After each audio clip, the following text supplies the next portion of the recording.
The Red Dirt D&D podcast is brought to you by Pro Laser Cuts. The Oklahoma company provides pre-made and customizable design laser cut dice towers, tokens, and more, developed by a gamer for gamers, and now available to enhance your tabletop game.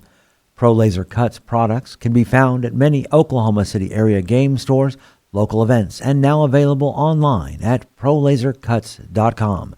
That's laser and cuts with a Z, Pro Laser Cuts. And by SD Way Gaming, where dice goblins unite. Our friends at SD Way Gaming celebrate the beautiful dice players handpick for their games and splendor.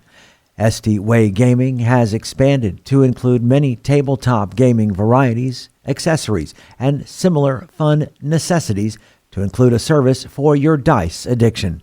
You can shop for a variety of products at sdwaygaming.com or find SD Way Gaming on Facebook.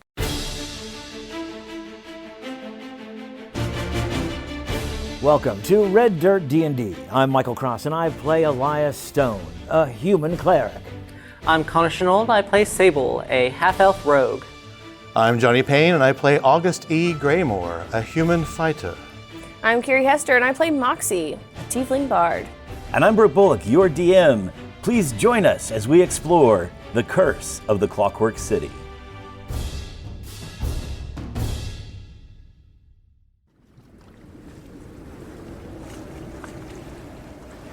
Traversing Ironspire at night, our party has come across a smuggler of 6 children. After a short encounter wherein Sable has cut the throat of this fake merchant, the party had to encounter and deal with the remaining automaton of the merchant that was there. After some study, August, with the help of Sable, was able to find a key that fit into the back of this automaton, and using their knowledge of automatons, having grown up in Ironspire, you guys are ready to reprogram this thing if you so choose. So August, you put the key in the back of it, turn it, and this automaton, hands just go down, head droops, it just stands there limp, and then as you turn the key back on, it powers back up. You see its head look left and right scanning, and then it turns around and faces you, and you see the irises dial in and dial out of those clockwork eyes. Gary, do you understand me? And the head nods up and down with the whir of gears. Good. Can I count on you for a task? And the head nods up and down. Good. You will escort these children to the Siren Song. Do you know where that is? And you see its head kind of tilt over to the right, and its shoulders come up a little bit, and then back down. Continue heading west, say 16 meters. Turn left, go down that road, turn right, and in 10 meters you will be in front of your location. And it nods its head up and down. Very good. Protect these children, arrive at the bar, wait outside the door until I return. And I'll hold the key up. Do you understand? And you hear this clicking and whirling of gears, the irised eyes dial in and out, and then its head nods up and down one time. My name is August. Now off you go. And it brings its little hand up and does like a salute, and then puts its hand back down. Okay, kids, here's what's going to happen. Gary here's going to take you back to my bar, the Siren Song. That's where Deke and Elisa are staying. You're going to knock, yeah, they're your friends. You're going to knock on the door. A nice lady named Aria is going to answer the door. And you're going to tell her the secret password. Who wants to be in charge of the secret password? Me. I pick the smallest, cutest little girl in the group. Rena. And I whisper secret password into her ear. But I'm not going to tell you. And she immediately turns around and goes, "It's Shadow. Shadow's the secret password." I'm glad she did that because now the others know in case she forgets. Yeah. Aria and my friend Rhapsody is going to get you all washed up, get you to bed, and then tomorrow we'll figure out how to get you home. Does that sound like something you could do? Do we get to have soup? Of course you get to have stew. Aria, I think she made some cookies today, too. I'm going to give Geary a little pat on the shoulder. look at the kids and you guys keep an eye on Geary here, okay? And hopefully we're gonna meet a lot more of your friends. So you guys have a good night, get some sleep, have a bath and some stew. I'll see you in a little while. That's awesome. While she's doing that, where did you get shot? I presume it was a gray, so probably like Yeah, a that's what I shoulder thought. situation. So as she's talking, I have pulled open my doctor's bag. This is not going to actually give you any healing points, but obviously we need to stop the bleeding. So I'll say, now, hold still. I got to take care of this. Moxie keeps trying to talk with her hands. Yeah, it's okay. Stop moving for a moment, because here we go. I got to hit. And so I just bandage up again, no hit points back, but Flavor. yeah, you are. You're a doctor. You're You no have to longer tend. bleeding all over the children. While all of this is going on and August has taken care of Geary, I'd like to do just a quick perception check, see if, I know it's towards the middle of the night, but make sure that nobody's kind of peeking out their window at us. Yeah, sure. 16. Yeah, things seem to be very quiet. We're kind of on the edge of the warehouse district a little bit, so not a lot of living quarters unless we have guards or people that just stay at the warehouse. Okay. And I am going to take the tarp that was on top of the cart, position the fake merchant's body off to the side and cover it with a tarp. Kind of make sure that it's not a very obvious humanoid shape to it, but cover up some of the blood, cover up the body for now. Well, last time it just disappeared. Maybe I just assume all bodies just disappear. Sable, do you want to, like, while we're doing this, maybe go scout out this fishery while we're getting these kids off? I can. How long are y'all gonna take? Oh, just a few minutes. All right, I'll get some information for us, and then I start heading off. As a side note, just for bookkeeping, those 3 vials that you found last time, they are acid. I'm going to, for now, keep a hold of that wand. With no further ado then, Geary goes over, grabs the arms of the dog cart, and begins to walk away with the children, following the directions August E. Graymore have given them. Sable slips away. Stealth and then perception when you get a chance. Before you leave, I'm going to give you guidance on perception. 22 for stealth, Awesome. and then perception, 16 perception. So you get down there to this fishery, and you can see that it's on a little bit of an embankment. So it definitely looks like it's probably 2-tiered. You can see on the street side where you're at that it also has a small addendum it's like a second floor. Not a full second floor, but a large room of some type on the second floor of it as well. The whole thing seems to be in very poor repair. It's not necessarily falling apart, but does not look like it's been taken care of at all. There are double doors in the front of the building. Over to the right third of the building are some double doors. All the way over on the far right side, there is a wooden walkway that goes and then angles down, not real steeply, but if it was like ice or something, it would be fairly dangerous, perhaps, that angle to walk on this rickety wood that's there as it goes down toward the water and the dock. If you take the time to go to the other side of the building, you can see on the left or north side of the building, there is a wooden fence that again is rickety and such. If you peek through it or go around the corner of it, it's evidently like a gravel-laden dock, like a loading dock area. On like the first floor of it, I feel that in my line of work, I would kind of know that I'm being as stealthy as I am. Are there any windows? There is a window just to the left of the double doors, and then about 10 feet all the way down at the other end of the building, right about 10 feet before the fence starts, there's a window there. They're very gritty, murky and smoky looking. Okay. And they're dark. There's no light. What'd you roll in perception? Was it 18? 16. 16. You also notice the top structure has a couple of windows on the street side, and they have iron bars across the windows. taking a moment to listen. Am I hearing any type of muffled voices, any type of sound? Would you like to Roll move me another perception check for listening. 19. Yeah, things are quiet. You hear the waves, the water. I don't know, would say it's too quiet, but Typical dock at night. yeah, dog Yeah. at night. It's pretty quiet. And then kind of remembering Moxie's rundown of everything that the kids had mentioned to her. They mentioned something about sharks below, almost like that there was a way underneath to go. Am I seeing any sort of way that they might have gone?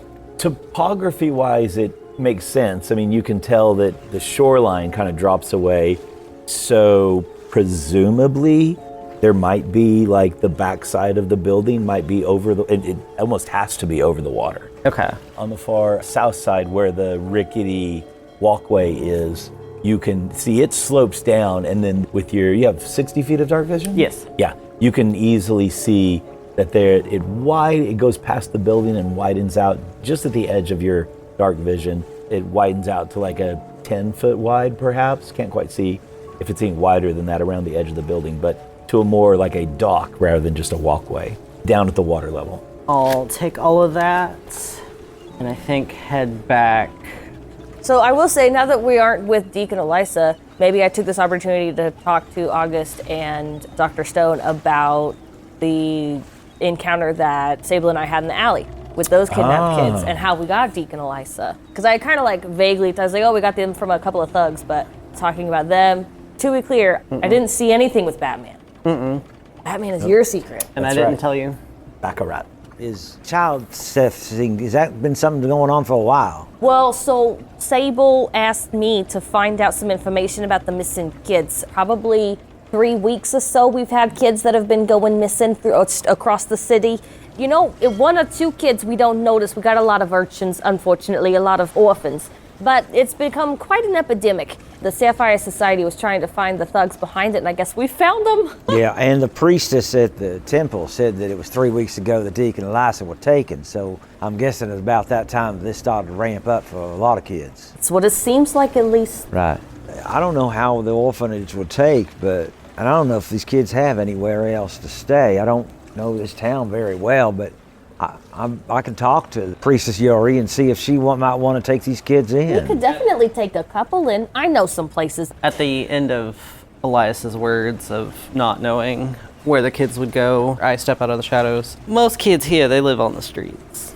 There's no other place for them to go other than... Some do belong to your orphanage, but most make do when they can. Would you have a place for them to go if they didn't have a place to go? Not me personally, I'm sure.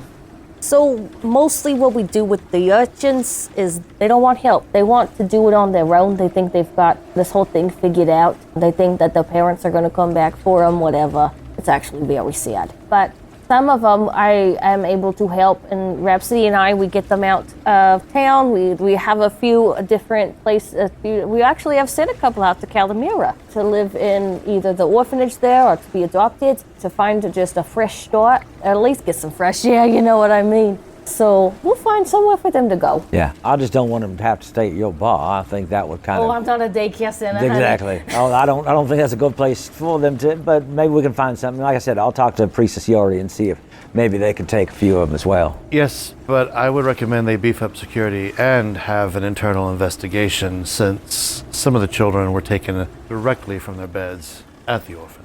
I think you're the perfect person to help with that, so I'll make sure that you and Yori have a sit down and talk. Maybe we can also talk to some of the other people that are in charge of the orphanage and see how we can maybe put up some bars on those windows. How about we save the rest of the kids and then make future plans? Right. Say, well, what did you find out? Seems oddly quiet around there. I looked around and it's dark inside, dark outside. You've got the big double doors that'll take you in the front, or some type of walkway along the side that leads to the back. Did I get the sense that there was like a back entrance? Presumably. Yeah. Like you would think there would be one for like things that come in off of the dock. So you think there's the 2 entrances, probably the one, well, we know the one in front, probably one in back. Most likely. And any other way you think maybe to get in here? I think the back entrance is where Mark's mentioned that kid Deke talked about with the Yes. sharks. So, we going in headstrong, or we gonna... I would leave that up to our fighter. Are you going to fight August, or are you going to talk them out of it? Oh, this is already a fight. Make no mistake. I think the real question is, do we want to try to get a bunch of kids out first, or kind of sneaky, and then fight them, or do we want to fight them and then let the kids out? Let's think about this. We've only heard of the sharks from the children. I am not privy to the ways of the sharks, but do they come this close to land this frequently in the dark? Well, see, Or are the sharks a story to keep the kids in line? So I'm liable to believe either. They definitely would be working to make kids scared, but I also know that they do live in the bay a bit, and they are attracted to fish. And so if the fishery, which would be dumping a lot of fish guts into the ocean, I feel like that might be attracting sharks. Brooke, Yeah. Moxie's siren song is a part of my patrol area. Does that Yes. also include the docks? It does. Okay. Yeah. Could yeah. I do a check about my history of sharks in the bay? You betcha. Thank you. You can do history or nature because of you. Okay. And anyone can do nature that's a resident of Iron Spire.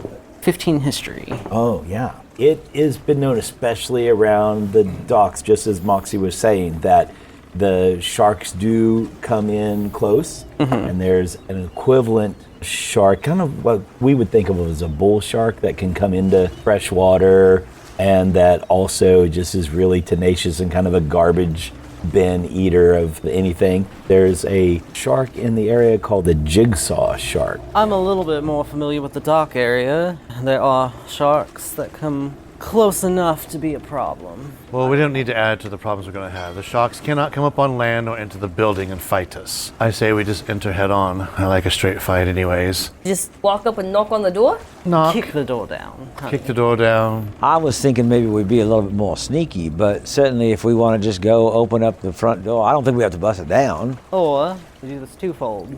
That's what I was thinking. We do both. Some of us knock on the door and we serve as a distraction, and the other ones get all the children out the back.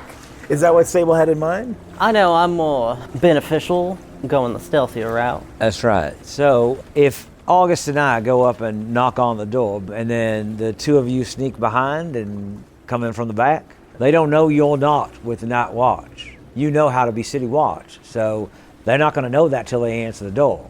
And I think our friend here could come in handy and like kick this corpse at our feet. Did he have anything on him that would... Keys. Well, he had the keys, Hit the keys. which is great because that means you can get in the back door.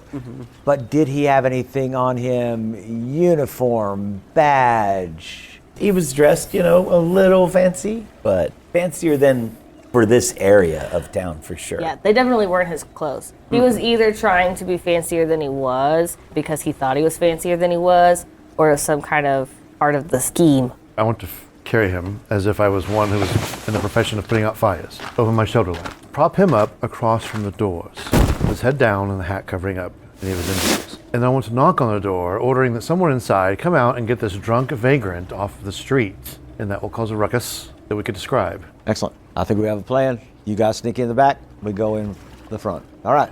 As the party moves down closer to the water and the actual docks and fisheries themselves, the wooden structures of shipping agents and the shacks of independent traders become as rickety as ever. A few of them have metal plates bolted to their doors. One or two have their signs illuminated by small, possibly ether-powered lamps. And you come to the fishery that you've been looking for. It's perched atop a steep embankment with most of the structure extending out over the water of the bay here. Only 15, 20 feet or so as far as you can tell. The incline is a slow but steady incline of maybe like 15 feet, give or take. Along the north side of the building is that rickety ramp. And then again, in front of the building, kind of on the right 2/3 of the building or so, there is a set of double doors. They're on the walkway. Yeah, Moxie and I are going off to the walkway. Gotcha.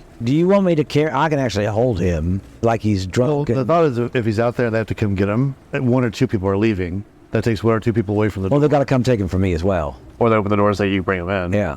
All that too. And I think we could also hide that he's been split-throated. What's that? Well, that's what I mean. If he's over me, I can cover myself. You knock.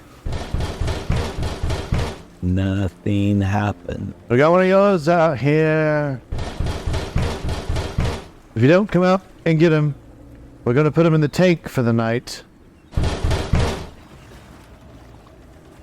Oh, as you're just maybe about to rethink choices when you hear a voice that says, "Go away, we're closed." If you don't come outside and get him, we're going to put him in the tank for the night. Who you got?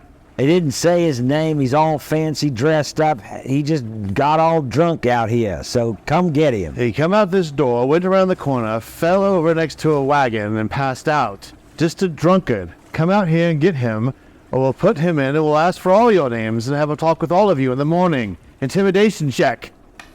11. That's okay. It beats a 7. Okay. There's a long pause. Your perhaps professional background tells you processing might be going on, right? And then you hear the door beginning to be unbolted and such, and it cracks open just a little bit. The sliver of a green-skinned face peeks out of the crack in the door and says, "Oh." I will take one step away. Is he one of yours? I just turn his face to him, yeah. If you don't have someone come out here and get this cart from around the corner, we're going to impound it as well. The cart? Yes, the cart. Hurry up. And some very foul orcish language comes out. The door slams shut, and then you hear another little motion of the lock or a chain, and then you hear the voice inside said, "It's open." Okay. We nod at each other. I will push the door open cautiously. All right. Meanwhile, you guys, in the 3 or 4 rounds or whatever, have slipped along to the north side of the building, and you're coming down this ramp. Talk to me about marching order. I would be going first, hunker down, stealthing again. Yeah. While the roll for that. Is just trying to do what Sable does. Just trying to step where they step. Modified 20 for stealth. She assumes that they know which boards are creaky. Yeah. Go ahead, roll that stealth for me. If she's following me exactly, could I offer her advantage? I love that idea. 12. Very good. You immediately notice, though, that it's like slippery. You don't notice any moss or slime on it, but it just has that wet wood feel to it. You can tell that it's slippery as you're moving along. As long as you're just moving gently, stealth speed, it doesn't seem to be a problem. Are you like right behind each other? How's it going? My entire focus is to do exactly what Sable does, and so I'm not perceiving I'm not very helpful right now. I'm trying to be I am doing any scouting ahead of I am something else? very confident in the way that I am moving, having that slight trust that Moxie is at least following me enough to get some of those pointers, but I would be constantly looking around. Okay. You move down about 10 or 15 feet, and there's a window, about 10 feet, and there's a window that's there. Again, it's smoky and grime smeared. You can't really see inside of it or so. And at about the 15-foot mark, there's a slope that begins with the walkway and starts going down. Go ahead and make me another stealth check, both of you.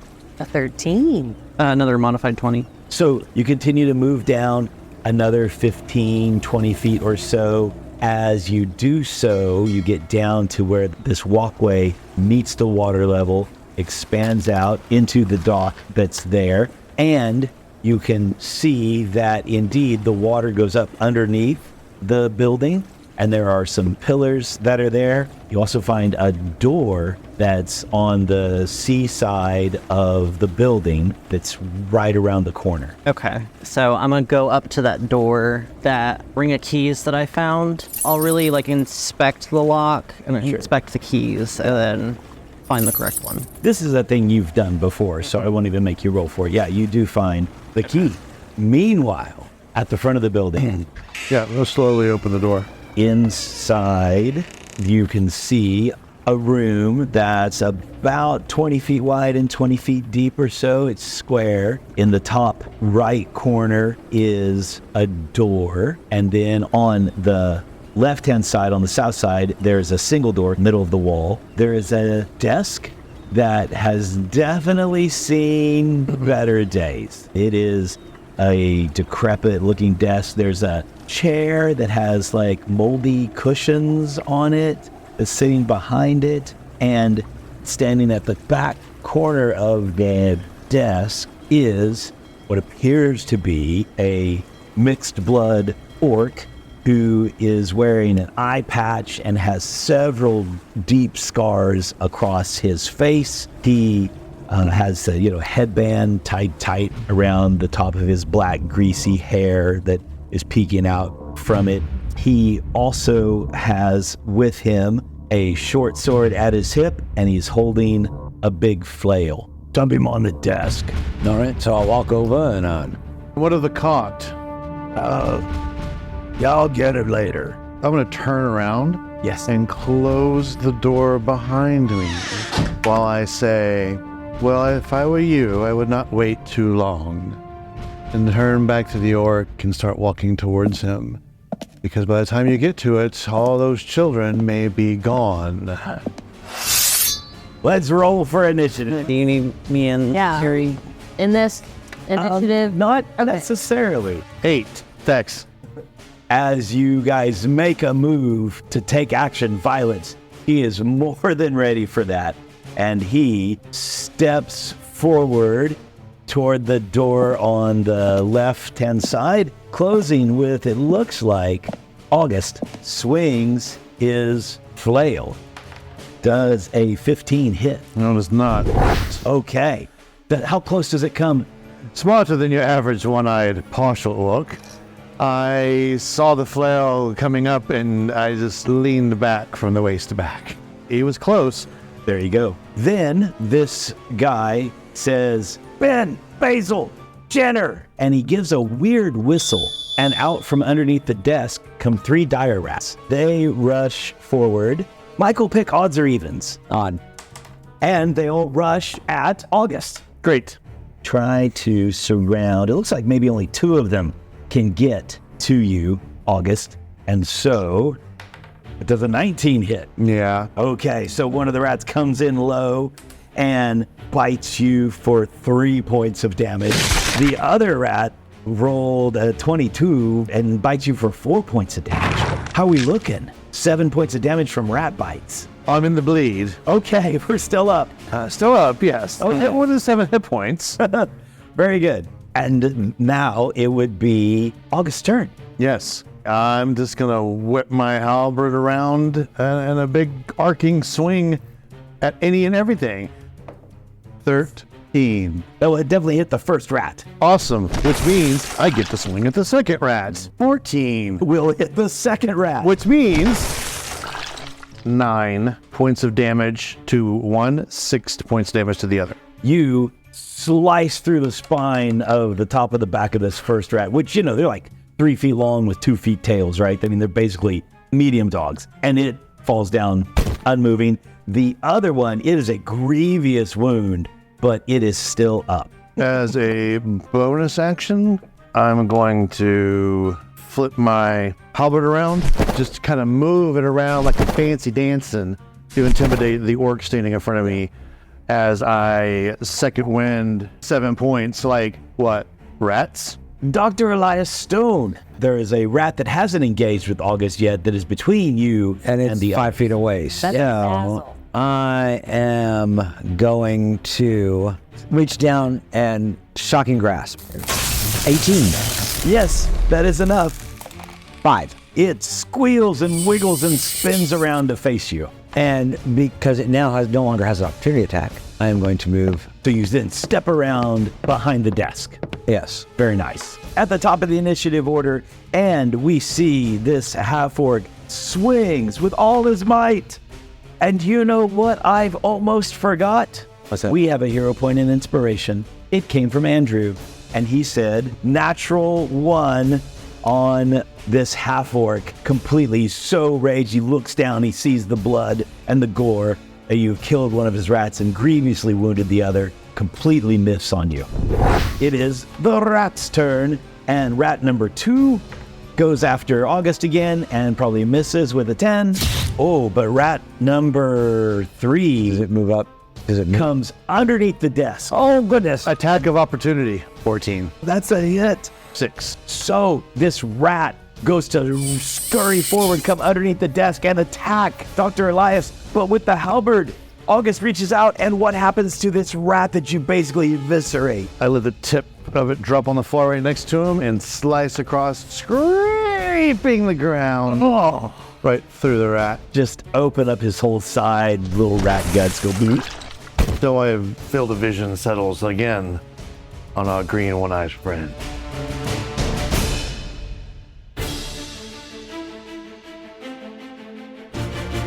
Red Dirt D&D Curse of the Clockwork City is Brooke Bullock as our Dungeon Master, Kiri Hester as Moxie, Connor Shenold as Sable, Johnny Payne as August E. Graymore, and I'm Michael Cross as Dr. Elias Stone.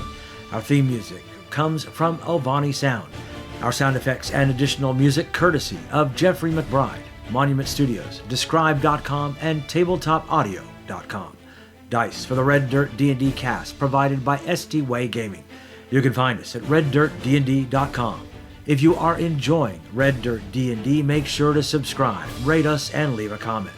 Also, tell your friends about Red Dirt D&D. You can also support the show at patreon.com/reddirtdnd at whatever giving level works best for you.